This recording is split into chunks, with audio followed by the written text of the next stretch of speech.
Alright, lads, welcome back to another episode of Who's Got the Ball, episode 76 there, flying by. Myself and Shane here once again. Shane, what's the crack? Not a whole lot, just kind of having a quiet week after the bank holiday weekend where I did the dog and myself. So I'm off to drink now until July. We'll see how it goes after that then. But going to Limerick Waterford now on Sunday. Another friend is home from the Cayman Islands. So we had all the lads over from America last week, Cayman Islands this week. So once he's gone, then it stops for a while. But yeah, just living, working away. Two things there on that. First of all, not until July, like as if you're not going to drink for the whole World Cup, like or any Limerick game between now and then. The biggest load of shite I ever I heard. And actually forgot about the World Cup and everything. second of If you're all, going to mention your man is home this weekend, there's no way I'm not going to drink this weekend. no, I was just gonna say, like, this sounds so dodgy. It's like, oh, your man's home from the Cayman Islands. It's like, what's he bringing back with him there for you lads? What kind of a dodgy situation is he in? Look, I'm already gotten myself in trouble with the PGMOL for the way I spoke about Arsenal in a couple of minutes, so we won't mention anything about the Cayman Islands now. I'll keep the guards off my back as well now. All right, fair enough. Yeah, we got another packed episode, so let's keep this intro short. Evan joins us once again. He's been a guest 3 or 4 times now, so friend of the show, to talk about the NFL international schedule release.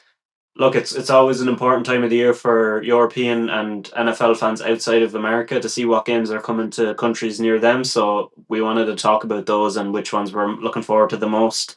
Then we jumped into the football side of things. Myself and Shane talked about the VAR issues over the weekend and how they could play into the title race. United potentially signing Carrick as their long-term manager, as is being reported, and an FA Cup final preview. Then we've got Gone Chance as usual with our underdog picks. Then into the NBA, myself and Michael did that portion of the show together, and we talked about the sweeps of the Sixers and Lakers, and also the two game six matchups that are coming this evening as you're listening to this. So if you're getting this on Friday, you'll be getting the goods, the previews for the game sixes that are coming tonight, and hopefully we'll get a couple of game sevens this weekend. Wrapped up with the power rankings as usual, so let's jump into the action. So friend of the show, Evan, is back once again. He's even more kitted out in Dallas Cowboys gear than he ever had been before. Evan, what? But you know what, as well, and I only just had the thought of making a cup of tea, and sure, I could have brought me Cowboys mug. That would have really tipped it all off, like. Yeah, that would have really been the one to send it over the edge. We were talking before we started recording. You were vaping there, like could get you an old Cowboys vape and make a thing of it here. Why not? Bit of Yeah. Dallas Cowboys juice. Present the old idea there to Jerry. Jerry, come here. What if, right, we get the whole team to just start vaping and see how that goes? I think it would take off in Texas, honestly. I think they Look, love if a it's good going to take off puff. anywhere, it would take off there anyway. They love an all fad or Yeah, you're dead right. whatever the word is. They definitely do it. You're dead right. Let's get into a bit of international NFL here because that's what we want to touch on. The international schedule is released. The full schedule is releasing like a few hours after we record this, so you'll have it when you're listening to this on Friday. But we're really focusing on the international games because obviously, as fans outside of the US, it's really important to us every year to see what goes on. So we'll run through quickly. Starting off in Melbourne, week one, we've got the Niners against the Rams. Week three, then in Rio, we've got the Ravens against your Cowboys, Evan. Then the London series starts from weeks 4 to 6. We've got the Colts and Commanders in Tottenham Hotspur Stadium. The Eagles and Jags in Tottenham Hotspur Stadium. The Jags stay in town and they play the Texans then in Wembley the week after. Then it gets to week 7 where we've got the Steelers and the Saints in Paris, the first French game. Back to Spain as we were there last season, and we've got a whopper between the Bengals and Falcons in week 9. Moving over to Munich, then back to the Bayern Munich Stadium, we've got the Patriots facing off against the Lions in week 10, and then to wrap up in week 11, the Niners are on the road again and they're playing in Mexico City against the Vikings. So, which games are you most looking forward to, Evan? I think you're saying you've got three really highlighted, so we're going to talk about them and maybe any other thoughts we've got. Yeah. I think obviously the one there for me is obviously the Ravens and Cowboys, right? Like that's a massive game. Head coach Jesse Minter, I think he's going to have a lot to prove, and he's going to be put to the test, I suppose. It depends how our offense rolls. Last year was insane. Obviously, the passing game was going to be nuts when you've got basically two wide receiver ones. And then I honestly didn't think we were going to have a run game, and absolutely shocked by what we produced, especially like the injury that he sustained as well. The question mark was coming off that injury, is he going to be able to run the ball? And he did, so that was huge. So I think Jesse Minter has a big thing on his plate now of trying to be able to hold the Cowboys' offense at bay. And then on the flip side of that, we have our new DC. So Christian Parker's got a lot on his plate now. We're trying to turn our defensive story around. I think we were, 30th in defense last year? I didn't look at it. I don't know if anyone has the stat to hand, but I think we were like 30th or 29th defense last year. We can't be down there, especially when our offense is cracked and we're putting up huge points. But sure, what does the points matter when you're letting up just the same amount? So yeah, we've got a lot to look around there in terms of turning around the defense, and obviously that defense then is helped with Rashawn Gary from Green Bay. We've got Malachi Lawrence from UCF, and we struck gold in Caleb Downs. Yeah. So I mean that's huge. Whether or not we can do it, we'll see. We'll see how the season goes. But yeah, I don't want to be delusional, but like I'm ready for this year. I'm so excited. Yeah, I That think was me last year, Evan. Don't forget what yeah, I put myself was through last year.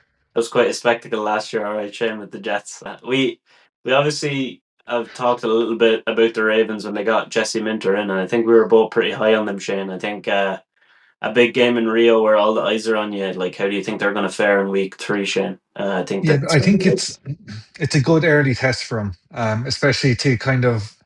It depends how their first two games have gone. If they've gone into that and they're 2-0 and they're absolutely firing on all cylinders, this is a good matchup for them to kind of get away from the lights and just the lights and the glamour of the AT&T and getting down to Mexico and see how they do down there. I'm still really high on them. I think they have such a good team. They really do. They have such a good team there, and it just needs to be harnessed properly. I think just getting the players away for 5 or 6 days as well can only do them the world of good. Warm weather training, obviously in Mexico, I'd imagine, Brazil. away from the distractions. Sorry, Brazil. Sorry, yeah. So it will be warm weather training in Rio, yeah. So just gets them away from the distractions of like I know they'll have media to do, but it won't be as intense in Brazil as it would be if they were doing it in Texas or Baltimore. So I think it's a really good matchup from good and early in the season as well. Yeah, We'll know a lot about them after that game, both teams. yeah. I think it could be. That's one of the ones I have my eye on. Because I think that's a great game to spread the sport as the NFL wants to do to put on good spectacles in other countries. I think the Cowboys' offense will be very good, and the Ravens' offense will be very good. And I think it's a question of the defenses, like you mentioned, Evan. There's something that needs to be proven there.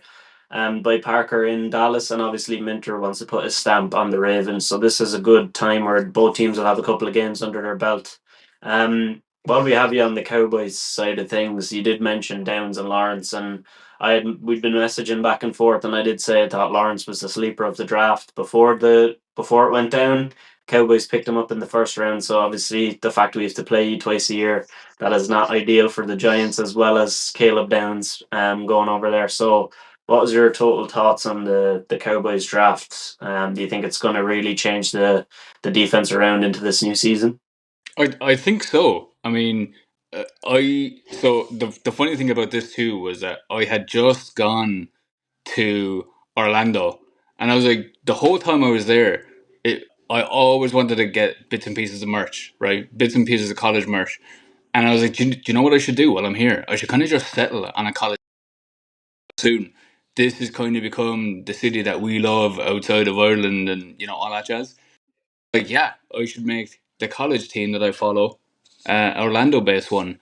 There's a few obviously to pick, and I was like, you know what, UCF it is. And then sure enough, we spoke about it, because as soon as I opted to go yes UCF, I was like, I should do a little bit of a deep dive now into the roster and see. And sure enough, it was the two edges that are unreal on that team, and Malachi Lawrence being the number one of them. So yeah, it was very cool for that to turn around and that to happen. And then, of course, the safety, Caleb Downs. I mean, the tape on that guy is unbelievable. Absolute freak. I'm so excited to see how he plays into the backfield because Lord knows we needed help in the backfield. So yeah, I'm stoked. Those two picks couldn't have gone better in my opinion, and I think we had one hell of a draft, which was glorious to see. Yeah, I really liked the approach in the first round. I think defense was certainly something that needed to be attacked. Why don't you throw out another game that you're really looking forward to? Yeah, cool. The other one that I had my eye on as well, that I suppose we'll probably get an idea anyway of how it turns out. But the other game that I had in mind was the Steelers and the Saints. I suppose I've got a few question marks on both these teams. I suppose the Steelers is who's their starting QB. What's going to happen there? The Steelers have been left in the lurch and have not had Once anything or again, anywhere. Yeah, once again. So it's like I think now at this point the Steelers fans are like, do you know what? Almost fuck Aaron Rodgers for leaving us out in the lurch and not giving us an answer so that we can at least move forward and do their bit. Instead, they're hanging on to see how it pans out. Whether he comes back or not is one question, but on the flip side of that, if he doesn't, how is that going to pan out? Right, so their QB room isn't great, but the one thing that I would love to see is Will Howard as an option. Now I know they did just pick up Penn State Drew Allar in the draft. he's horrendous. Yeah, I'm not a fan, but Will Howard in his 2024 season with Ohio State was electric. Super good player. He had a high QBR, and even just because they were so good, I just pulled out some stats for Will Howard. So completion percent when blitzed, 72.9%. He was first in completion percent when blitzed. Huge stat to have. Completion percent when pressured, he was first. Pressure to sack, he was third. And then also on the backside of that, in comparison to his 2023 stats, it was like elevation of 15 to 20% on each stat practically. In the space of a year, he grew and put down a hell of a season with Ohio State. So I think he's my QB1 in the event that Aaron Rodgers doesn't tag along. I think that would be a fun watch. They did have a lot of losses, but I think it will be an interesting matchup. And then on the other side of it, then we have the Saints. I think they're an interesting and fun team to watch as well. They bagged Travis Etienne, massive pickup in the running game. And honestly, I was relatively impressed with Tyler Shuck. He had some moments, especially towards the latter part of his season, where he was like, "Whoa, they might have got a guy." So see how that goes. And then of course, then Charlie Smith, lads. Yeah. So yeah, I think that could be a fun matchup, but we'll have to see how the whole Steelers thing goes. What about the Steelers? What addition did the Steelers have? They had drafted Tyson, right? Yeah, no, the Saints drafted Tyson. Or Steelers, Saints drafted yeah, Tyson. Steelers wanted Mackay Lemon, and then they were left with Oh egg yeah, on their face when the Eagles traded up and they had to pick Yeah, Ianachor, and literally like 200,000 Pittsburgh fans just left the draft area after that because they were so sick. That was a sight and a half, I would say. Look, I think the Will Howard point is pretty good yeah. because another thing to add to that is he had to practice against the Ohio State defense his whole time that he was there, and there's no better college defense to go up against. So if Rodgers doesn't come back, and I think they should just tell him to shove it because they're probably not going to be that good either way, but they probably will just hang around for them like he did last year. Shane, any thoughts on this game in Paris?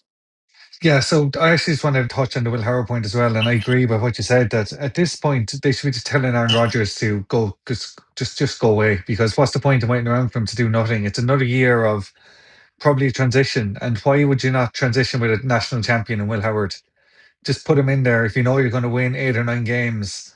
There's no point bringing back Aaron Rodgers, giving him all that money, and then next year you're in the same position, and Will Howard hasn't gotten a second of snap time. He might get a couple, but like at this point, sorry, at some point you just have to throw these kids in. The way, like he's had his year now sitting. I'm pretty sure he was sitting last year behind Aaron Rodgers, or was he Yeah, drafted this year? no, he was. Yes, he was sitting last year. yeah. Like, Kansas City Chiefs wouldn't be in the position they were now if they didn't just go with Patrick Mahomes in year two. And that's the way you have to look at it. If someone is good enough, then they're definitely old enough. And he is 24 as well. So, yeah, I think it's time to put him in. I'm hoping for a lot more from the Saints this year than last year. I think last year was their kind of semi-tanking year.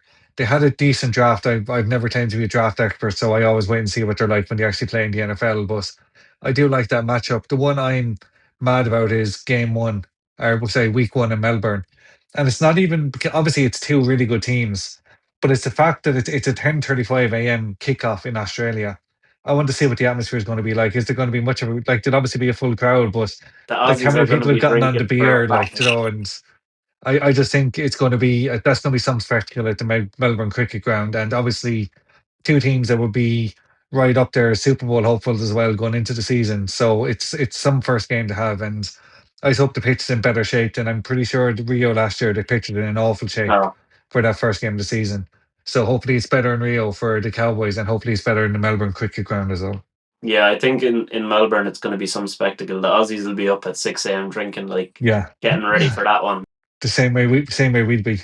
Yeah, I think that's like it's the perfect place to have a game. I think it's going to be such a good crowd, and I think if Conan was on this episode, he'd be delighted that you brought up the Saints, Evan, because he sends me some messages that you would say are slightly an over exaggeration about Tyler Shook. So let's see how that one goes down. For me, one that I really want to see is the Texans and Jags in Wembley. I think it's a great matchup because the Jags have been quite poor lately, and then last season they just completely exploded back onto the scene. Just like a superb job done over there, and Trevor Lawrence kind of came into his own a little bit for the first time since his rookie season. So if he can continue that, and they can get Travis Hunter going, they can use their defense. Now, granted, their draft was pretty bad. They obviously Mm. didn't have a first rounder because they gave it up for Hunter. And then on the other side, you're looking at a Texans team who are out for blood. They need to come back and turn things around on the offensive side of the ball after how they finished last season. So to have a divisional matchup like that in a big stadium like Wembley is going to be unbelievable for that. Like, I'm looking at these here, and apart from Niners, Rams, and Texans, Jags, there's no other actual divisional matchups. So those divisional games are always good. You could put them, and you could have it on the moon, and it'd be class. Yeah. So I'm looking forward to that one massively. Yeah, I think football on the moon could be class. Anyway, Get Jerry Jones on that one. Yeah. yeah. Yeah. I don't know how much more time we have here, but the other one as well that I do like is the Vikings and Niners. The one thing is it's a bit later into the season as well. I think it's like the week 11, I think, game. Mhm. And that's a huge matchup there for the. I love the thought of a revenge matchup where you have Juwan Jennings like taking it to the Niners. So I think that's one interesting aspect, but also Kyler Murray with Kevin O'Connell. That's huge. I'm so excited to see how that plays out. Obviously, Kyler Murray can be explosive, and behind this line with the playbook of Kevin O'Connell, I think you could see some magical shit happening. Especially like he's got Justin Jefferson as well. Do you know what I mean? Like it's just unreal to have as a QB. But yeah, we'll see how that one pans out. Yeah, I think Yeah, the I Kevin think that O'Connell is and Murray situation is going to be a lot better than people think. Sorry, Shane, go ahead. no, I was just going to kind of say the same thing. I think this is a really good move for Kyler Murray, and another man who kind of, if he can get going outside of America and he can bring that confidence back with him, then I think he could have a really good season. I think we'd be remiss not to mention Patriots and Lions in Munich as well. Mm. One team after coming off the back of an unbelievable season, another team off the back of a really, really disappointing season. That's going to be some matchup. But I think these teams are probably the most evenly matched kind of just under Super Bowl level, maybe. And I think in Munich as well, they put on some spectacle last year. In Munich is going to be the same this year. That's going to be one hell of a game in Munich, I think. Yeah, we've got some huge matchups for sure, and pretty much everything we've covered there. Obviously, Colts Commanders doesn't have much of a ring to it for me. No. Eagles coming to town against the Jags is always massive. Don't think me or Evan want to focus too heavily on the Eagles during the off season. No. And then the last one is Joe Burrow heading to Madrid. I don't think there's a better man to head on to the Madrid pitch, play at the Bernabeu than Joe Burrow. As Especially long as after the week they've had. yeah, as long as he's standing upright and the rest of the team is fit and ready to go, that could be rough for the Falcons. Yeah, Let's be honest, but that's yeah. I think we're getting a lot of very good games here. So we've got 9 in total. Obviously, the NFL's goal is to have one every week of the regular season eventually. So hopefully, it's not too long before we get one back in back in Dublin. But Ireland. yeah, Oh, appreciate you coming so on. unfortunate. So unfortunate we Uh, didn't get another one. A back to backer would have been class. Sure, look, what can we do? yeah, I think the fact that they've tried us out and it went well, I think they're going to try out a lot of other countries and then have like a recurrent schedule. So I could see it in a situation where we have one every 2 or 3 years, which is very good for the size of the country we Yeah, have. Obviously, Croke Park is an amazing stadium, so we're blessed with that. Yeah. But And that's, the other thing too as well, I suppose, is was we didn't get one. We're still blessed with all of these games that we do have an opportunity to go see as well. A wee cheeky flight and you're golden. So it's not too bad if they keep banging these out. Could be a good time. yeah. There are 6 within like a 3-hour flight of us. Mhm. 6 of the 9 are they are really really close. They are like they're not a stone throw, but you just get up to Dublin Airport and you're there in 3 hours max. Let's say Munich might be the furthest, and that's probably 2.5 hours. Madrid maybe, Yeah. but yeah, like Paris is an hour away. It's pretty It good. like it for us. It's basically for us. It is if we can fly from Shannon, it's like going to the Dublin game anyway, going to Paris. So for Yeah. me and Evan, Yeah, for exactly. James, it's a bit easier in Dublin, like but Yeah, it's a wee yeah, stroll, do you you know what? fucker. Yeah, Yeah, I think as well with the London games, the fans don't tend to sell it out anymore like they used to because it's been there for so long. So if you did want to get a ticket, I think that's the best shout maybe for an Irish fan if you Yeah, want to just have a handy flight over. But yeah, let's hope we get one back here pretty soon and let's hope it's a good one. But Evan, appreciate you coming back on once again. We will have you on more to chat Cowboys during the off yeah. season and we will talk to you again soon. absolutely, absolutely. Thank you both, gentlemen. I appreciate it. Cheers, Ev. Thank you It very was always much. a pleasure. Have a good one. Okay, let's jump into the football side of things. Couple of topics to touch on. We usually do performance of the weekend, but it's getting to that kind of stage where some teams aren't really playing for a whole lot. So I think there's some more pressing things to be spoken about. We'll start with probably something we never want to talk about, but it has to be really covered off here, and that's the VAR controversy. Um, it's always something with VAR that's controversial, and again last weekend there was something that could decide the title. Obviously, I'm just talking about Pablo fouling Raya is the way it was deemed by VAR. Arsenal managed to get the win because of it, because the ball after Raya kind of fluffed the punch, it came back out. West Ham scored, but that was overruled due to Pablo's arm being across on Raya's arm. Now, I don't think there's any arguing that that is a foul because he holds his arm. But the issue that I think a lot of people have and that I have is the reason Pablo is holding his arm is because he gets rugby tackled into him by Trossard, Mm. and his jersey is also being ripped off him by Gabriel at the same time.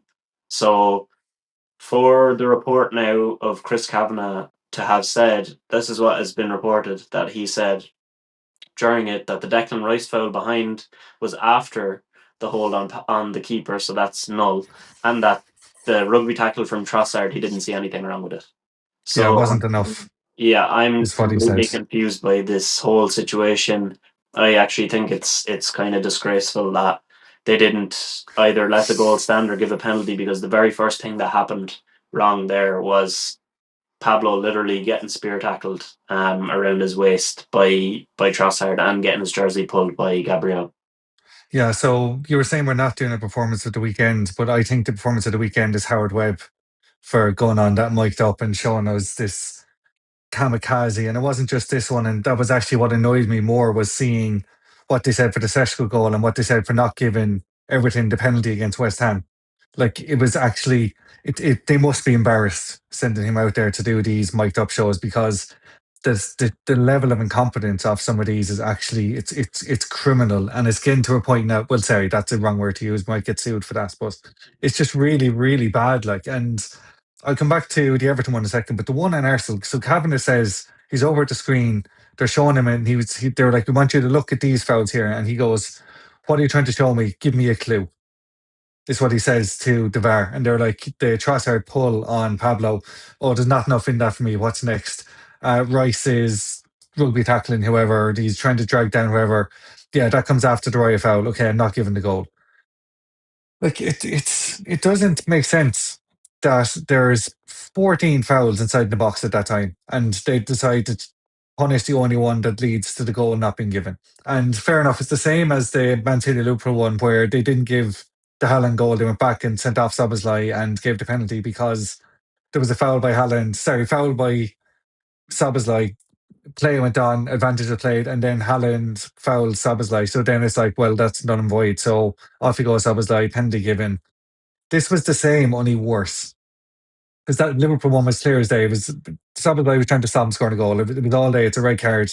It's a penalty. Blah blah blah. Whatever. This one, you have, as you said, Gabriel is fouling, Trossard's fouling, Rice is fouling, Saliba is probably doing something as well. Declan Rice is probably the worst one of the lot, and Pablo's arm across the keeper. It's a foul. 100% it's foul. But it's not enough for that goal to be ruled out, and especially for Arsenal. And someone's gone back and done a video on Twitter of all the times they've gotten away with it this year. And then ducking and diving, Gabriel's diving all over the place. The one against Spurs in particular is very bad. And they get away with this. And the biggest moment of the season for me, it's the title. Because they're going to batter Burnley. Obviously, like it's. I was looking at the odds earlier for Gone Chance, and it's quite clear they are going to batter Burnley. And then Palace last day of the season, I can't remember it's before or after the final. I think it's before their final. So they're not going to want to get Mateta injured or. It's after it. Or Or is it okay? oh, the Palace one. Sorry, I was thinking of Yeah. Villa and City. Yeah, it's before it, like 3 days before it. So Yeah. perfect. So they're not going to want to get anyone injured in that. So it's. I don't see how they don't win the title from here, unfortunately. And it's all down to this because Kavanagh couldn't see the clear fouls that were going on around the one that he did look at. And that drives me insane. Yeah, I just can't understand the reasoning for him to like, as if he's saying that they're what and him to say, "Give me a clue." Yeah. Like, I don't understand that because it's as if they're sending him over trying to catch him out when he says something like that, to be like, Yeah. but they're not there to help him. Like, they're there to tell you what to look at, and instantly he rules that out. When that's probably the most egregious thing because it leads to this chain reaction of Pablo.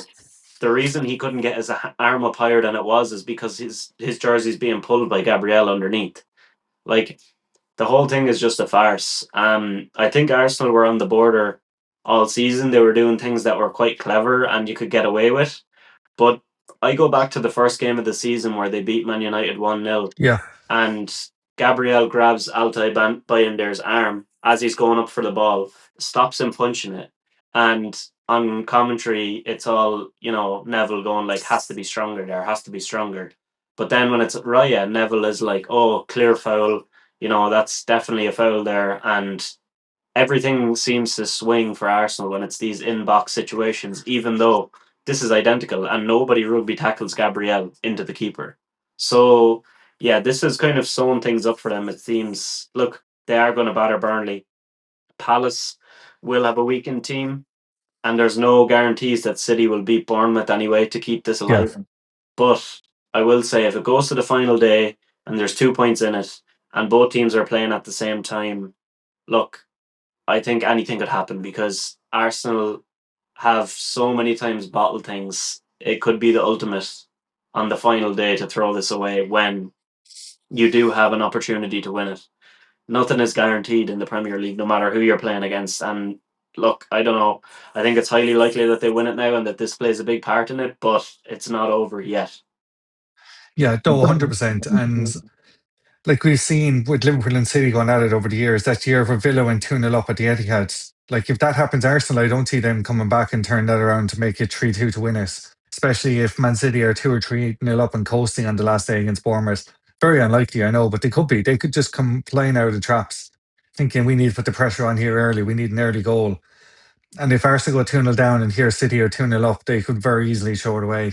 Yeah, I I think just they like, have Bournemouth on next Wednesday, and sorry, then they've, yeah, and then who it's did they play Villa on the last day? final day. Oh, it's Villa, yeah. So with Villa will be just after their cup final as well, by the So looks of they'll be on things. the beach, So like.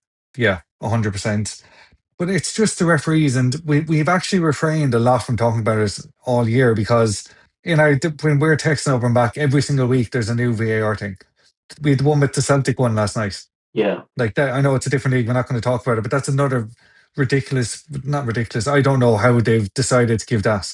To be honest, and yeah, and it's that just it's decides the happening. league pretty much as well. Yeah, it's just it's happening all over the place week on week, but it just seems to be a million times worse in the Premier League, and maybe it's because we're more exposed to it. Like we don't see. I saw a couple of ones from the Scottish League last night. They went in Rangers' favours that are just absolutely out. They're just egregious. Like there's clear red cards, clear penalties, penalties been given, goals been taken away, and it does come down to a point where you're actually thinking, is there bias in all of these lads that say in Scotland, especially like, oh, let's get this to a final day decider, get the Mm. eyes on the televisions, get the people in the stadium. Like you just, I guess the point we have to wonder because none of these decisions make sense on their own. There's no way they're all this incompetent. But I was looking there to see if Chris Kavanagh is going to the World Cup because this time last year he was one of FIFA's highest rated VAR officials. He's now not going to the World Cup, and neither is a man that was on bar as well. Yeah, Neither well, of them that's picked for the not World Cup. slightly surprising because it's been No, a it's not at tragedy. all because I used to love the likes of Michael Oliver. I used to think he was a great referee. Not anymore. I don't think there's a single referee in the Premier League now. Like it's gotten so bad that I think that Anthony Taylor might be the best ref in the Premier League at the moment, and he has been horrific for years. So the fact have they all gotten worse or has he gotten better? I don't know. And I can't wait for the season then for many reasons, but not having to talk about referees for 3 months is going to be absolutely wonderful. Yeah, I don't know the guy's name, so but he refed I think on the opening weekend, and he was sent by VAR to overturn or to give some decision. I think it was in the City Wolves game, and he didn't give it, and he got basically put back down to ref in the Championship, and he's only got like 3 games yet so far this season in the Prem. Even though that was a really good decision, he just didn't go with what the VAR recommended. Yeah, So if you show any bit of strength, you're being relegated back down to the yeah. Championship. It was the 32-year-old Farai Halam. Yeah, that was Once him. it first, yeah. Yeah, Yeah, he so actually hasn't done a Premier League game all year. And even like you look at Jared Gillett, who looked unbelievable in Australia. He comes over and his standard is falling into the floor. Like you have to wonder, is it the training? Is it who they're hanging around with? They all have nicknames for each other when they're on the VAR instead of it's like Cav go over there or Tails or whatever they're calling each other. yeah, Mike Dean as well on Soccer Saturday saying, oh, it's May. They don't give decisions in May. yeah, Like it's that's just not that's helpful either. outrageous. Yeah. And then he's like trying to backtrack himself. Oh, look, not me now, Joe. And I don't think these lads are doing it. But when it comes to May, like the football teams are on the beach, so are the referees. Like the referees can't be on the beach. No, it's your job. It's your job. If I went into work tomorrow and said, I'm actually on the beach today, Because it's just leave May. me alone. It's May. It's May. I'm not doing any work today. Like, and then the one fella who makes a courageous call here is the BBC are calling this, and he just gets completely thrown out as like, oh, you're 32, you'll come back when you're 40 maybe, and you're willing to listen more. It's just it's such a boys' club. It drives me Yeah, absolutely bananas. And it is. It yeah, is. That's the only way to describe it. And I think the less time spent on it, the better, because we've tried to avoid it at times this season. But this is such a big one; it needed to be talked about. Another note: looks like Michael Carrick is going to be hired permanently as Manchester United manager after doing their process. I think they've done checks on Andoni Areola and Unai Emery, among others, and it's been recommended that they go ahead with Carrick following interviews. So it's up to Sir Jim Ratcliffe to ratify that, and then the contract to be worked out. It seems likely it'll be a 2-year deal with an extra one on top. The backroom team of Steve Holland, Jonathan Woodgate, Travis Binion, etc., will probably be also signed, which I think is they have to be important. kept on. If they're keeping him on, they have to keep them on. Yeah, I think the once the Carrick one is done, they will also be done. So that makes a lot of sense. Look, I think he has shortcomings. There's issues that you could question, but in terms of what he's done since he's come in, he's earned it because United have had the most goals in the league since he's come in, or equal to it, the highest shot conversion rate. They've done pretty well defensively considering where they were a couple of years ago. Goals conceded 16 during his time. That's seventh. Sixth in shots faced, and sixth in XG against. Goal difference plus 11 is equal to second, and points is 32, which is first. So a lot of positives. He's done superbly since he came in, despite some question marks over, I think, substitution patterns is the main one I would have, and obviously how he will handle the European season, and working with new signings is going to be massive as well. All unanswered questions, but in terms of what he's done with the team, I think it would be unfair not to give him at least a shot because he's well earned it, given all the points that I just raised. Yeah, I just don't think he's earned a Manager of the Year nomination for 15 games. I think that's a bit ridiculous, to be perfectly honest. After 15 games, when there's managers who've done the full seasons. Now, I know a lot of them, like, I don't think there's anyone on the list I'd take off. Like, I think everyone there has deserved it except Carrick, but I don't know who I'd put in at the same Yeah, time. I don't know who Joe, I'd put in is the question. I is there's for no me. one else really that There's would no go in, one. but I just think for 15 games, you can't be getting a Manager of the season, Manager of the Year I think it shows how nomination. poor some There's, of the teams have been, though, because I actually oh, yeah, couldn't it think does of a 100%. single other Yeah. team that deserves to go in there. So Brentford is there, Bournemouth is there. Yeah. Fulham don't deserve to be there. They've fallen off a cliff. Yeah, do you know what? There's probably no one else. I'd like you kind of said everything I have in my points here. It needs a big summer. Interesting to see how he gets on with Europe. Chops, who I was talking to last Friday, we were going to at loan, and he was saying that he wants either Enrique to come in from PSG or keep Michael Carrick. And Yeah. obviously Enrique is not going anywhere now. I presume if they win the Champions League, and he's going to try and go for the three in a row, so he's not going to leave. So I was only arguing with my friends last week on Sunday over this. Like, are we better keeping Slot or going for a Glasner or an Iriola? And sometimes I think the devil you know is better than the devil you bring in. Now, maybe not the same with Slot. I'm not trying to compare Slot and Carrick because Carrick has obviously had a really good season. But I think knowing what he's done is better than the unknown quantity of bringing in Iriola, who has only done it for a small club 38 games a year. He's never had a European competition to deal with. So how would he fare with coming in and all of a sudden have to manage 50 games over 38? Carrick's the same, but at least he has a bit of a track record. He's shown what he can do at United. He's the next player. He'll get a bit more leeway. Iriola comes in and he straight away has to just hit the burner, has to be winning his first 5 games. So I think in that way it makes sense. I'm happy enough to see him there, but that's at the moment because like he's never really had top level experience. Now, what he did with Middlesbrough in his first year in particular was brilliant, and that is a 46 game season. That is the 3 games a week, so he does know how to manage a 3 game a week run. So we'll just have to see how it goes. But I do think he needs a big summer back in with Casemiro gone, especially. He needs to be replaced. And then you probably, like, I know you're scoring a lot of goals, your most shot conversions, but you probably need a better backup to Seshko than Xerxes because he started against Sunderland. And if he was still playing now, he probably wouldn't have scored. So, Yeah, and I maybe a agree. centre back as well. I agree with the fact of needing to reinforce, and I think that's down now to Ineos and the rest of the team Mm. to, once they get Carrick in, actually, do your work in the background, not for Carrick, but for the sake of the club, because you're going into Europe. Like, look, if Carrick doesn't work out, you're still going to need a squad. Yeah, So I think the comparison, I know you weren't making directly with Slot. I think still Slot won the league the year prior, so he yeah. has He has that a cut in the behind bank. him. So that's why you give him 6 months. So I think they're different situations, but you ultimately reach the same conclusion that you go with the guy that's done something positive for you at some stage, and it's not that far removed from it. Now, I do think Areola will be a good big team manager down the line, considering how far he's come with. First, he was with But Valladolid and then yeah, Bournemouth. And, what he's done with Bournemouth is insane this year, I think. For them to be sixth yeah, and is the it's adaptation as well. outrageous. He doesn't just stick to the same football. Like, they've Yeah, moved to a better, more sustainable type of football to keep the wins up. So that shows with him. I think one point on Carrick that people may not be talking about that I think is important is he has an experienced coaching staff and yeah, he Steve was Holland. a superb midfielder. So if United are trying to rebuild their midfield, I think with him there, it's no better time to do it than now because he's the last good midfielder United had before you could say Casemiro and Manu have looked decent this last 6 months, but long term, he's been the guy. Yeah, And that was a long time back. So I think if he's able to come in there, he has a good relationship with Darren Fletcher, who's the under 18s manager. He's going to all the youth games. So I think there could be some promotion there from the youth team, considering we have so many games coming up. I think if he has a bigger squad, he'll sort out that substitution issue because the squad is quite bare.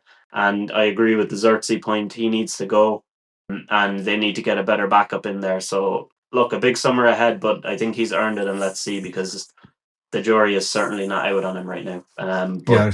he hasn't done enough to write himself out of things. So it's a big up in the air, and I think he deserves it more than anybody else would. I think it's mad that Liverpool and United are like Liverpool is still trying to replace Fabinho, and it's been 5 years maybe, and you're still trying to replace Carrick, and it's been maybe 15 years. And Yeah. it goes to show, like when you do have a player like that, and both these clubs need to pick one of these up in the summer, someone that's considered the base in the field and actually play football as well as be able to defend. Because Gravenberch was great last year, he's been horrific at it this year. Casemiro has been absolutely brilliant in the last 6 months, but the first 6 months of this season, I thought he was horrific, and like that's why they were letting his contract run down. And all of a sudden, he's been learning from Carrick, and now look at him. Mm. He's like the man that was playing for Real Madrid 5 years ago, winning big headers. Very good against Liverpool at times as well, and but Mainu as well. Like Mainu has just come on leaps and bounds under Carrick, and like obviously there was a reason he wasn't starting for that other clown, Ruben Amorim. But Whatever like reason he had is probably not a valid yeah, one. yeah, exactly. But I think as you said, the jury isn't out, but it won't be long before it does, because Solskjaer didn't get as much time as people thought he would as a legend of the club as well. So we'll have to see where it goes. But yeah, I think it's very hard for us to judge it right now. We need to wait till maybe August and see what the transfer at the end of July, see what transfers are, see how pre-season has gone, what kind of shape he's playing, if he's still playing the same kind of football. I'm looking forward to the episode where we just do an hour on Liverpool and United over the summer when there's nothing else happening in the basketball and the football. Just do an hour on where Carrick and Slaughter going in this season. So just get on to Yeah. that now. Keep your eye out for that off season filler. You'll have noticed if you're watching this on YouTube, the sun is slowly coming around to blind me. So let me go close the blinds before we jump into this FA Cup preview. Okay, so a quick FA Cup preview before we jump into Gone Chance. City versus Chelsea on Saturday. It's the only English football match on that day. So if you want to get your fix, that's where you're going to have to get it. Mad, isn't it? Yeah, they moved everything else around. It is kind of mad, but I think this is only going one way. City rested some of their best players. Like O'Reilly wasn't even in the squad against Mm. Palace, and they won 3-0 handily. Haaland didn't get any minutes. Look, they're resting their players for this FA Cup final, and I think they might be able to take them off after an hour and rest them for Bournemouth on the following week, because I think they're going to batter Chelsea, who are all over the place. Two teams on the beach played each other last weekend in Liverpool and Chelsea, and it was a 1-1 draw. And Chelsea are going to continue to, I think, be on the beach. I think they probably will have the intention of giving it their best effort, but after 20 minutes and the relentlessness of City, I think they'll cave in fairly quickly.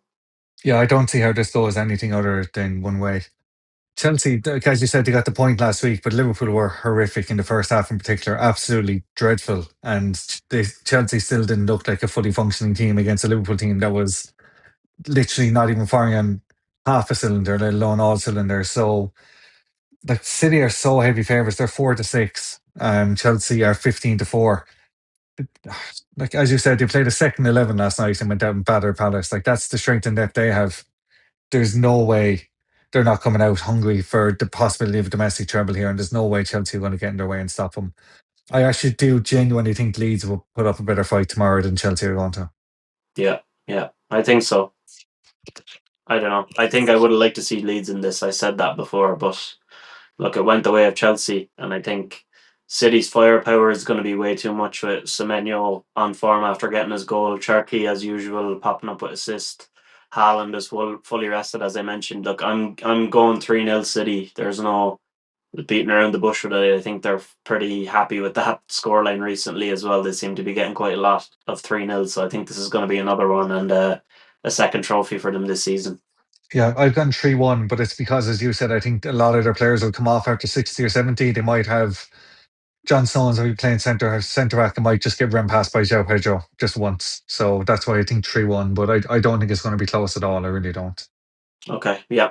We're both going the same way there. I don't think there's too much faffing around to be done with that game. Gone chance. So last week was not a good one for either of us. I had West Ham away to Arsenal. That didn't work out. Leeds away to Spurs. That was a draw, so that didn't work out. And the Spurs to lose to the Timberwolves. I did it for game 3. Game 4 was the one where they lost. So Yeah. good. You had Sixers to beat Knicks. Yeah. Thank you for Lol. doing that, but no, never. Sunderland to beat United, that was a draw, and Burnley to beat Villa. No, that Draw. didn't work out either. Plenty of draws, but I'm still 41-30 up. It's I game think over, Walworth, it's really. it's I'm it's just over playing for now. consolation here now. Yeah, because there's 2 weeks left, and there's only 11 points in it. You can only get a max of 10. So I'll let you go first anyway with Congratulations. your picks this week. Thank you very much, handshake. Well done. I've gone Sunderland at 16-5 to beat Everton at 4-5. Wolves at 14-5 to beat Fulham, who are 17-20.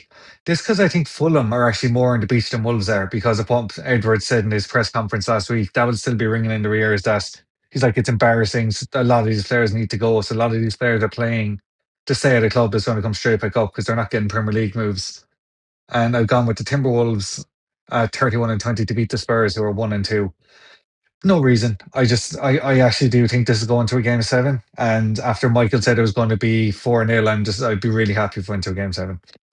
Yeah, same reasoning for me there with the Timberwolves and Spurs. I actually do think it's going to go to a game seven. I think they're going to be the team that really is hungry, and we've seen them do it a lot so far this season. In the playoffs, they've like, when it comes down to brass tacks, they're like no messing around. Something goes wrong for them, they turn it around the next game. So I think they're going to get this to a game seven, especially considering they're at home. So I've got that one too. I've got Wolves as well to beat Fulham, same as you. I think Fulham are just done this season. They couldn't care less. And it's Wolves' last home game in the Premier League, I think, so they're going to have to go after it. And then last up, I've got the Pistons to beat the Cavs to get that to a game seven. I honestly am not sure if I think that will even happen, but it's just the best one I think that was left between Premier League and NBA. So I'm gone with that. It's 6-4 for the Pistons, and the Cavs are 5-9. Considering they're at home, it's understandable that the Cavs are favourites, haven't lost a home game in the playoffs Yeah, yet. which But is mad. yeah, I think Pistons, look, they're a decent value, and I'll throw them in there for this week. So that's my next pick. But let's stay on the NBA topic. We're rewinding back to earlier today when I recorded with Michael, so you'll see my hair is a bit longer. Got a haircut in between, so let's go back to that and welcome Michael in. Okay, so it's me and Michael here to dive into the NBA section for this week. Of course, we're going to have to start with the demise of the Sixers and Lakers, both teams getting swept in the first round. Obviously, the Thunder sweeping the Lakers and the Knicks sweeping the Sixers. Those two teams will carry on into the conference finals. So they're going to get plenty of our attention from next week on. So let's just talk about how the season ended for the other two. Let's start with the Lakers. Look, they fought hard, I think, in each game, but OKC's kind of overpowered them in the fourth quarter of every game, barring the final game, in which I think was actually quite close. And I think the Lakers could have done with Rui on the floor at the end, considering how hot he was from three throughout that series. But it wasn't to be. Austin Reeves missed a three to tie it, and that was it. So obviously the better team continues, and OKC are 8-0 in this playoffs, and it's scary for the rest of the league. Yeah, OKC just looks absolutely fantastic. I don't know, when it comes to the Lakers, it was always just like, can you even get one game? Even when I picked them for my bracket at the start, which looks horrible now. But rumors were that Luka was going to be coming back before like Austin Reeves does. So you're just kind of, if you're a Lakers fan, you had your moment. You had your moment in round one with LeBron, but I look at this team and I look at this offseason and I'm like, I don't think there's going to be much change. Like, Rob Pelinka is going to have to do so much in picking up like really smart players that fit the system in a contract that is low enough where it doesn't affect the cap.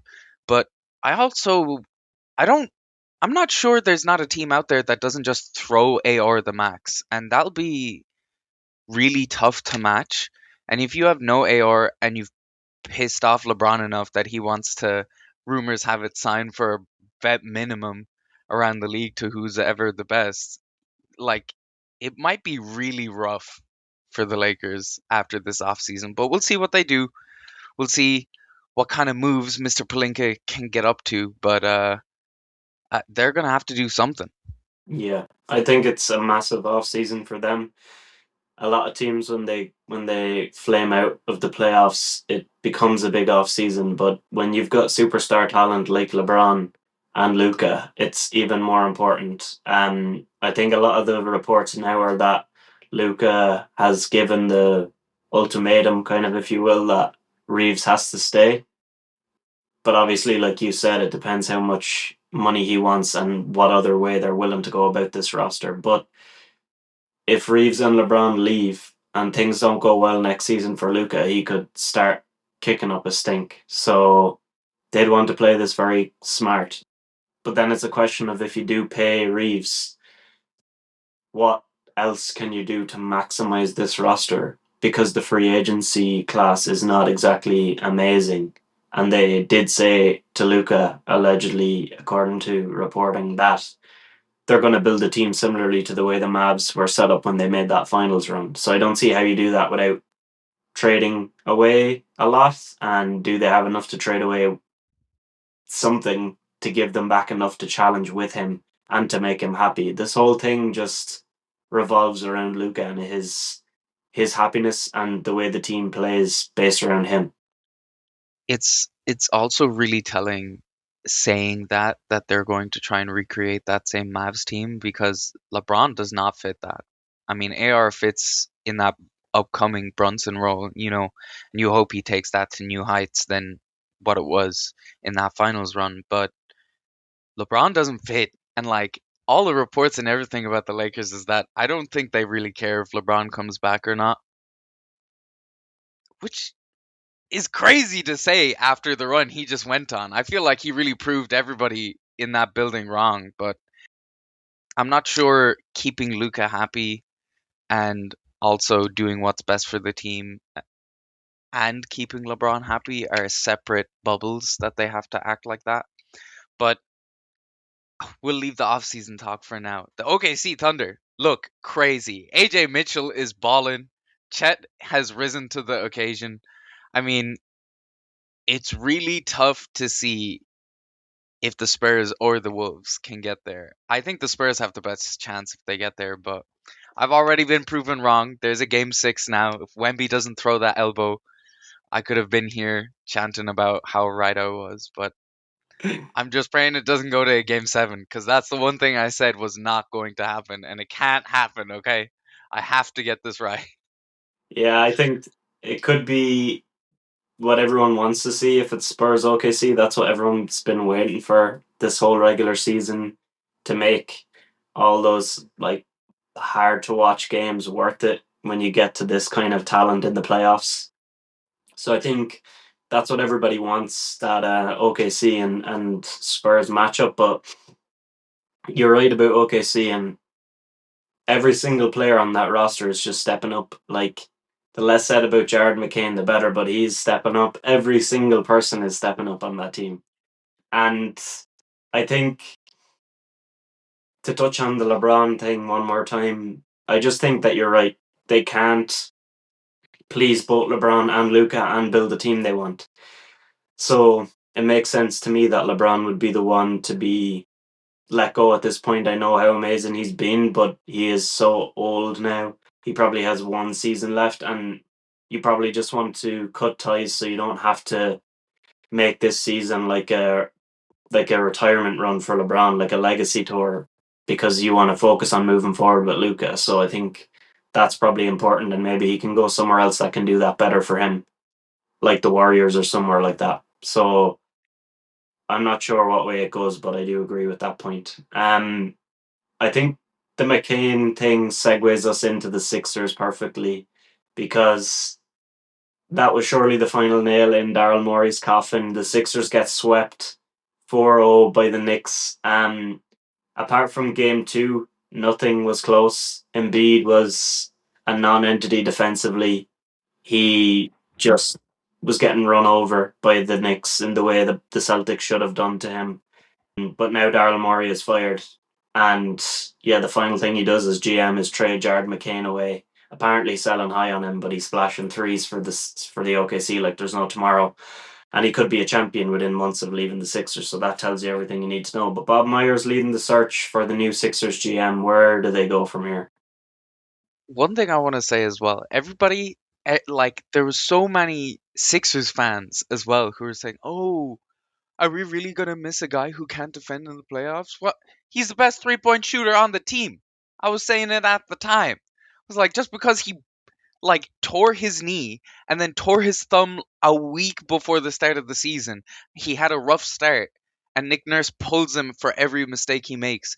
Like, we were talking about it, and we knew this was like, for OKC needed shooting. Like, it just seems like a crazy last trade for Daryl Morey. On top of that, as the reports have been leaking throughout this process, there's reports that he shopped around McCain. And considering that he only went for what, like a couple second rounds, the fact that the Rockets did not trade because they're stuck on Tari Eason, you look silly. Shane would go on more about it. You look so silly. But like, We I had our don't Shane know. Rockets rant last I'm week glad Daryl Morey's gone. before this info came out. Yeah, I just I really wasn't on the Sixers train. I was texting you on Sunday, and I wasn't on the Sixers train, and I didn't believe in them against the Celtics. Then we won, and I found myself so upset Sunday night, like sitting at home just being like, damn, we really did something we've never done before in the last 40 years, and then just bobbled it away. Like, we couldn't even get one game. We just had to get swept immediately. Oh man, Yeah, it's a typical I'm Sixers sick. experience. Like, even one good thing finally happens and it's followed up by just the most horrendous thing. And then you're like, we're 2-0 down, and then OG goes down, and you're like, oh, our luck is in here. And Paul George is like, yeah, first game back from that, he's flaming. He's like 15 points in first quarter. You're like, okay, we're cooking here. And then he proceeds to score like 7 points in the next 7 quarters combined, a point a quarter. Like, come on, bro, you are on so much money and you can't do anything. Like, this is the Morey legacy. Like, he has left us in tatters. The team is in such a bad position. Like, looking at what we need for next season, just like Grimes cannot be re-signed, and we need some more shooting, and we need somebody who is able to back up, kind of at the 4 or 5, that's able to actually grab a rebound, but kind of actually play basketball at a high level, that you don't have to ride Embiid, because look, he said his knee is better. Nurse is going to just play his best players for as many minutes as possible. That's never going to change. So at least if we have some more rotational pieces, he will play them more. And we need to get this draft right, because we've still got a solid pick. Like, we've done well in the 20s before. So look, Maxi and McCain both came in that range. So if we can do something, if we can be smart and build a little bit better, I think next season could be a building block. But bottom line for me is Embiid needs to go and lose weight this offseason. He cannot keep playing with this much weight because he can't move. Like, he's physically, he said his knee is better, but he's too big and he can't defend properly. So if he doesn't actually do the Tim Duncan and lose some weight to help himself elongate his career, we're not going anywhere, because he's on a massive contract. So yeah, he needs to lose weight first and foremost, and we need to build a better roster. I'm sorry. I feel like we're Stephen A. talking about Zion right now. Like, I don't think. I think the big thing he said is that he finished the season feeling like his knee was healthy for the first time, which, after those two bumps, you worry so much about it. It seems like that's all it was, a bump for him. I think his appendicitis was a lot, like, that recovery is a lot longer than Mm-hmm. he took. I think he took 2 weeks and then came back. And he got punched in game one in the side and proceeded to play clearly worse for the rest of the series. So I'm going to attribute that kind of decline to that. I don't think he was like choosing to go out that sad. I feel mixed because I feel like this was the best year of basketball we got from him, just because he pushed through so much, but he was looking really good to end the season. Really, he was averaging what, like 30 plus points per game, and then his appendix explodes. I feel like We say this every year, but like he gets elbowed in the eye, his appendix explodes, like just he goes for a jump, lands normally, and his like knee implodes. Like I get that he does have to lose weight, but part of it is also he is injured all the time and he is noticeably bigger after when he's coming back. Hmm. Whereas during the season where he looked his most agile and his best was at the end after playing his way through, not back to backs, but every other game. That's just my take on it. But I see what you're meaning. He does need to go down a little bit. Yeah, I think that in general, when you look back to his earlier career when he was much lighter, he was so much more physically capable, even coming off those bad injuries he had. And then even if you look like 2 years ago, he dropped 70 on Wemby in 3 quarters. Like, yeah, okay, I get it. It was Wemby's rookie year, but the way he could move back then was so much different. And if his knee is okay, then that's because you're carrying more weight. And I get that you've had injuries, but I think a little bit of a loss there could definitely help his mobility because he's such a big guy, and that would help him in the long run. Like it helped Duncan. It doesn't make you any less of a man or less of a player to say I got to go lose some weight. It's part of sport, and when you're that big, you kind of need it to elongate and protect your knee and things like that. But look, let's see. Let's save the Sixers talk to next season, and we'll save the Knicks talk on how good they've been till we preview the conference finals because that's going to be coming up next week. But we do have 2 series left. We've got the Spurs and Wolves, and we've also got the Cavs and Pistons. So right now we're heading into a game 6 for both of those. It'll be tonight as you're listening to this, Friday night. So first of all, Spurs versus Timberwolves. That Wemby game 5 was so good. The performance was just amazing. But to me, the thing that stands out so far in the playoffs is how Mitch Johnson has managed to manage the flow of the guards that they have. So just looking at the way things are set up, they've got Fox playing 34, Vassell 33, Vassell, should I say? Call him Vassell. 32 for Castle, mixing those two up. 25 for Harper and 20 for Keldon Johnson. And the production they're getting from these guys is unbelievable. Like 18.5 points for Fox, 12.5 for Vassell, 18.5 for Castle, 13.5 for Harper, and 8.5 for Johnson. And each one of them is averaging at least a combined steal and block, if not 1.5 or 2 in the case of Vassell. So they're contributing scoring, defending, and everything in between. And the rotation just seems seamless. So this is so positive for years to come because most of these guys are still young. Even Fox is still pretty young. So I just think that this team is going to be scary for a long, long time with that guard rotation and then Wemby thrown in there. Yeah,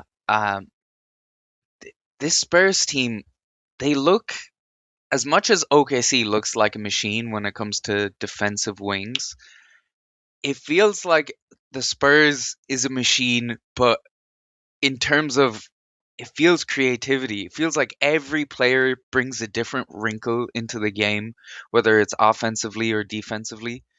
And you have like Wembanyama conducting everything because he can do everything all of the time. This team looks amazing, and it's definitely topped off by their last dominant win over the Wolves. But they just have to come in here, game 6, close out the series, prove me right, and I think they will do it as well. I think this OKC Spurs series, if it happens, has to be must win TV. Now, sorry, has to be must watch. Like absolutely every single game, every highlight has to be watched because that's going to be. I feel like it's been mounting to it all year, ever since what was it? The NBA Cup, wasn't it? Yeah. Now, I feel like if I just spoke about the Spurs, it would be doing a disservice to the Wolves because those guys have just beaten me up, on my opinion. I thought they were too injured to do it, and the I saw this clip today where someone said they're the best version of "Are You a Bitch" basketball. Yes, I saw that. where like the regular season goes by, it's whatever. We're in the playoffs, and then it gets into the playoffs, and everybody on the team has the same energy of like, oh, you think I'm a bitch? Okay, that's fine. Let me show you, and they just blast their way into the Eastern Conference Finals. I think the knee issue is hurting Ant a bit more than people are giving it credit for because his stamina in particular, he has these spurts where he looks fine, and then he'll go droughts in between where he's clearly hampered a little bit. He's not as fast as he was. He's not as aggressive as he was. And Julius Randle, goddamn, I thought we were over you sucking in the playoffs. You gotta step it up a little bit, please. Your running mate has half a knee. Just I. It looks like sometimes he's better on shooting a bump contested fadeaway than he is on an open shot. I swear. Yeah, I think that in general OKC have overshot what their expectations, especially with the injuries. Like I in this case, like I still have the Spurs to win this, and I did from the start to win this series, but I did think it was going to go further and like to a 6 or a 7. And I still think the Timberwolves have one more in them, to be honest. Like I just think that how they play in the even Chris Finch said it that he has asked the guys all season like, can you ramp this up? We need to ramp this up, and they're like, yeah, don't worry, I got you. And then they don't ramp it up, and then he's like, oh, don't worry, when the playoffs come, we'll get there. And then the playoffs came, and they just got there like straight away. They went to that level that they needed to go to. The Ant point is important. If you look in the last game, he shot 4 times in the first quarter, had 8 points, but then he only had one shot in the second quarter, no points. 5 shots in the third quarter, 10 points, and only 3 shots in the fourth quarter for 2 points. So he's clearly gassing out in the second quarter. When he's out there, he's able to get his oxygen on board at halftime and before the game. He is struggling, but he just needs to go as hard as he can because the season will be over without him. I think the Timberwolves still show that they have that dog in them, like coming back from how far they were down twice in that game 5. Like with 2:24 left before halftime, they were down by 16, and with 5 minutes into the second half, it was 61-61. So they went on a 19-3 run either side of halftime there. They still have that effort. They still have something that they can fight for. And I'm gonna go with this to get to a game 7 because I believe in them and their grit to just drag this out and make it so hard for the Spurs. I don't know, man. Wemby was a plus 24 in minutes played, so it wasn't because they were figuring something out with him. I just Yeah, but it's three I think two. it's over, man. It's not 3-0. Like they figured something. Like I know he did the whole elbow debacle and that, but they beat him with him on the court already in San Antonio. So let's see. I think it's too early to write them off. Look, the Spurs are obviously the favorites, but I think it's too early to just say this is over. I think it could easily get to a game 7. I still think the Spurs come through at the end, but I think the Timberwolves are not going to go down without a fight. Like this is not going to be a blowout by any means. Last thing I want to say, God, Rudy, if you could do anything consistently offensively, you'd be so Like, good, they bro. don't want to pass on the Like it's ball been for a so reason. long. They and then and then I saw one possession where they looked him off. He was Yeah, completely sealed in the post. They looked him off, and next one they passed him, and it just went straight out. And I was like, "Oh man!" But you don't do yourself any favors, man. Like you have to. You please. You complain, but like everyone's everyone can see why. yeah. We could see, and that actually, I think that's a good segue into the Cavs and Pistons matchup because Jalen Doran is actually probably worse. Like he sucks, man. He is so bad in the playoffs. This is incredibly bad. This is just incredible. So in the regular season, 28 minutes per game played. It's not like he was burnt out. He was averaging 20 and 10 and 1.5 steals and blocks combined. Probably too low for his size, but anyway. Playoffs, 31 minutes per game. He's upped it by 3. That guy is averaging 10 and 8. 10 and 8 in the playoffs, and you played the Magic and the Cavs. Like, this just can't be serious. Like, 7.7 field goals attempted per game. And He's only getting to the line 3.5 times per game for his size. 6.5 boards per game in the Cavs series so far.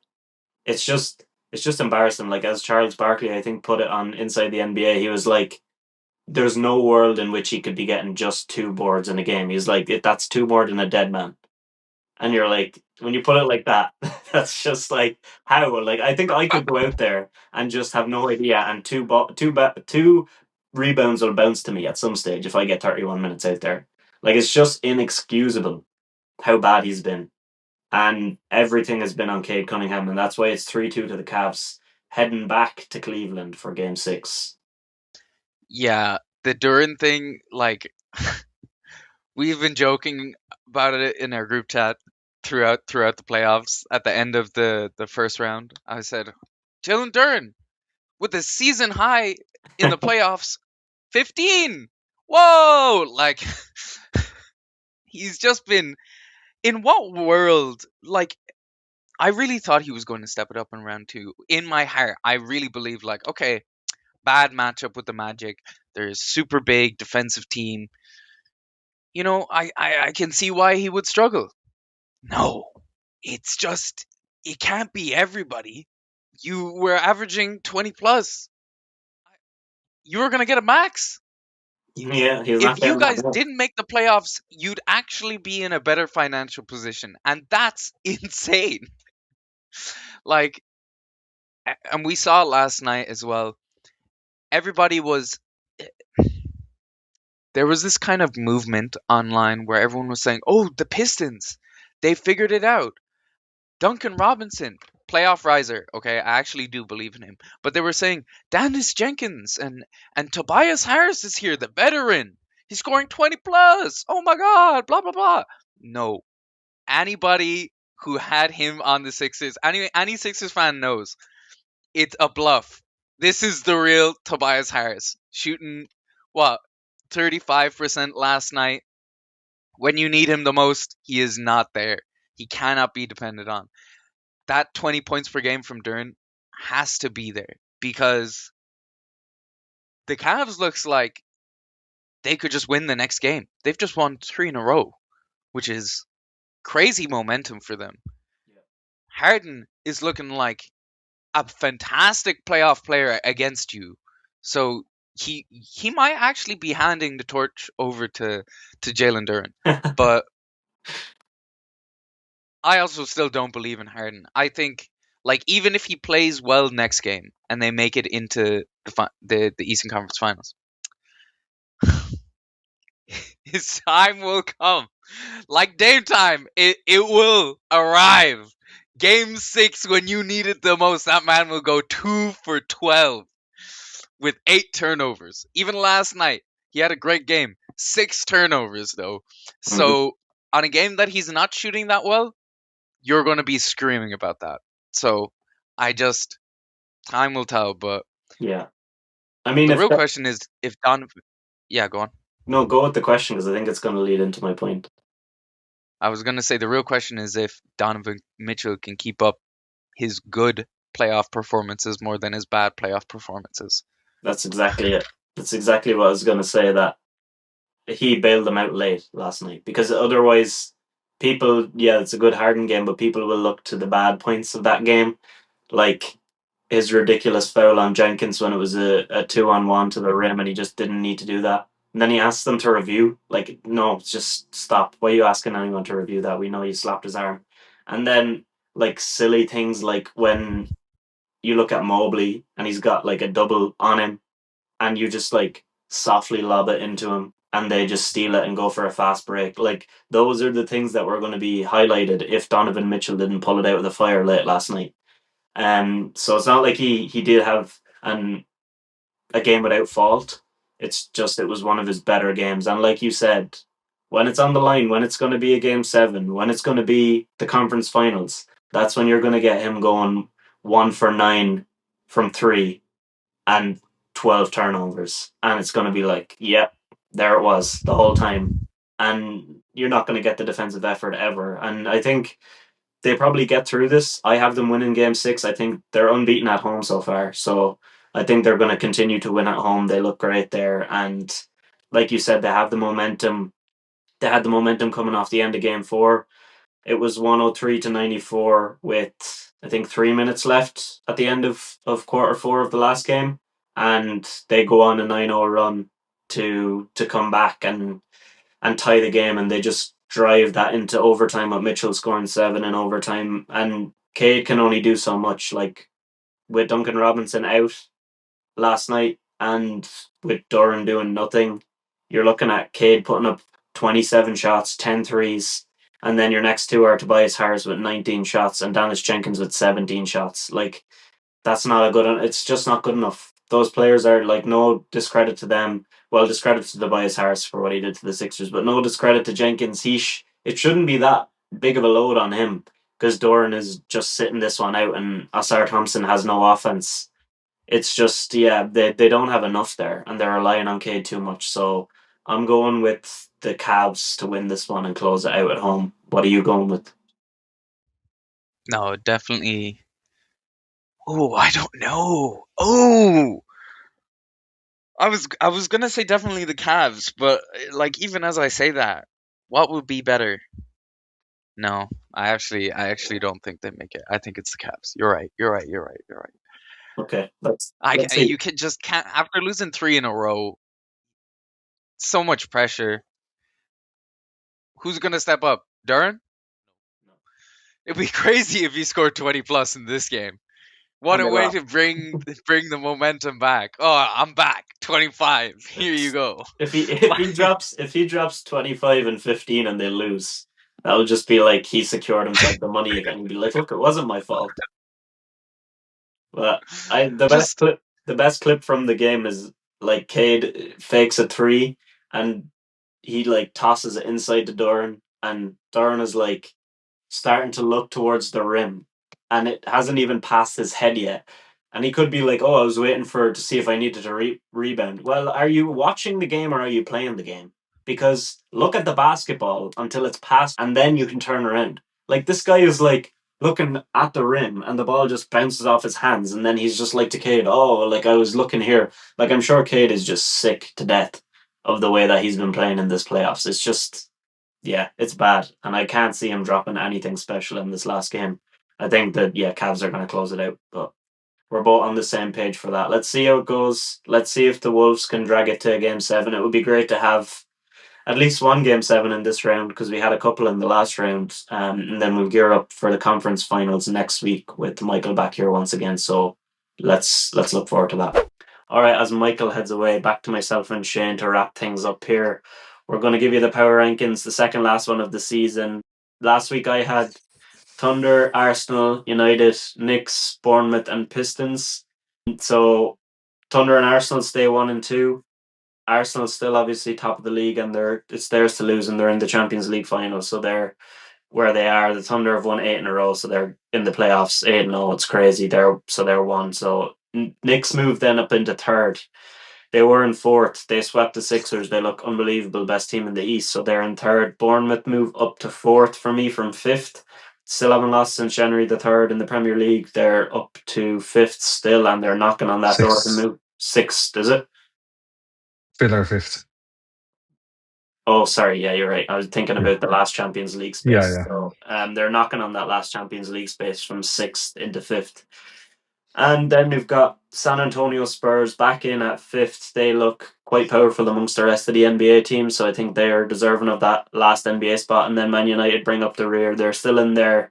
Look, a 0-0 draw to Sunderland after what they've done the rest of the games doesn't drop them completely out, but they didn't look very powerful in that game. And Arsenal and Bournemouth have been better of late, so they are bottom of the Premier League and bottom of the six for me, but they're still in there. So Thunder, Arsenal, Knicks, Bournemouth, San Antonio Spurs, and United. Yeah, so I have actually moved Arsenal down a spot. So last week I had Thunder, Arsenal, San Antonio Spurs, Bournemouth, Pistons, and United. So Thunder stay top for me. Obviously, they're just outrageous. I brought the Knicks in at second after the sweep against your crowd. I did actually back the Knicks to win this out pre-season, and they look like they are going to go to a conference finals now, and you never know from there. I've Arsenal in a third. They have dropped one. I'm hoping they'll drop another 4. after they lose to Burnley at the weekend, and they're out of my top six before we wrap this up. I brought the Cabs in at four, unbeaten at home in the playoffs, and three in a row against Yeah, like the number one seed, the Pistons. So they had to come in. Bournemouth have dropped one from me to five. It's not about anything they've done wrong. It's the other basketball teams are just doing everything right. And I brought City back in over United. This has been a flick flop all season for me, but City on the back of two 3-0 wins, FA Cup final coming up, and United had a poor draw with Sunderland. So yeah. fair I'd love enough. to have taken Arsenal out over United. That's how bad I am at the moment, but I have literally no reason to get those other crowd out, yes. Yeah, that's true. They're hanging in there until they do stumble, which look, we don't know if they're going to, but history Hopefully. will tell you it could happen. That's another episode wrapped. There's a lot in this one. Obviously, Michael on board as usual for NBA and Evan jumping in with the NFL side of things. So plenty for you. We'll be back again next week, and I'll throw it to you to wrap it up, Shane. Yeah, just thanks very much as always. That's 76 episodes in the book. We'll have 100 up before Christmas if my maths Yep, does you're me right. right. So we just really appreciate the support on everything. The TikToks are flying now. Ashling is taking over them for me and doing a great job. We won't talk about the one that I need to sit down and have a coffee with her after what she did to me last week. But other than that, yeah, everything is going well. We really do enjoy doing it, and we hope you enjoy listening. Is 100,000 subscribers. Come on, I want to stop talking about it. Just get us there if you wouldn't mind. It can't be that hard to find 99,000 people that you know. So we'll see you next week. Welcome back to another episode of Who's Got the Ball with Shane and James.